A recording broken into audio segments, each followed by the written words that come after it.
રામ રામ ડાયરા ને જય માતાજી। આજ તો વીણવાનો કપા એટલે નાખી ખંભે ઠેલી, કેમ કે માંડ ખરાડ કાઢી એટલે થોડુંક બાકી રહી ગયું એટલે વીણવો પડશે ને, એટલો સડી ગયા સાયા ને બોલાવી ધીમે ધીમે બાકા જીકી 9 વાગ્યા તો કપા લીલો હે, હજી ઝાકળ તેટલો હે ને તો વીણવો પડે, ત્યાં જવું પડે, આની કરતા કારખાના ખુલી જાય તો સારું। અડતે પૂજો તાર ખબર પડી, આ તો લે મારા બાપાનો સાલે હું હાલો જાઉં। પછી શેઠે આવીને બેહી ગયો હું માવો ખાવા લીમડા નીચે। લીમડાનો સાયો મસ્ત એટલે બેહી ગયો લીમડા નીચે, મેં ગયું માવો ખાવા દે પેલા। માવો બનીને થઈ ગયો રેડી, તમારે ખાવો હે તો હાલો લ્યો લ્યો લ્યો લ્યો એમ થાય। कौन है ये लोग, कहाँ से आते हैं ये? બપોરો થઈ ગયો એટલે બધા બેહી જા બપોરો કરો। પછી હું થઈ ગયો હાલતો દુકાને માવો ખાવા। તમને એમ થતું હાલીને કેમ જાય, પણ દુકાન આપણી વાડી થાકી નથી।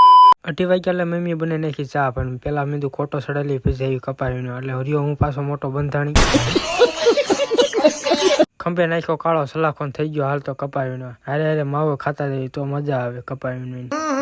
राजा जी अपनी शक्तियों का पूरा इस्तेमाल कर रहे हो, लेकिन लौंडा यहाँ नहीं रुक। માવો ખાઈને બધાને આગળ થઈ ગયો, બધાને વાય રાખી દીધા મેં।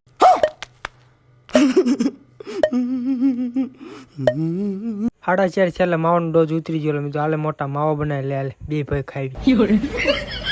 5 વાગી ગયા એટલે શેઠે આવી ગયા નાખવાની હવે ઠેલી નાખીને થઈ ગયો તમારો ભાઈ ગાંડી લઈને માથે હાલતો વાડીએ નાખવા।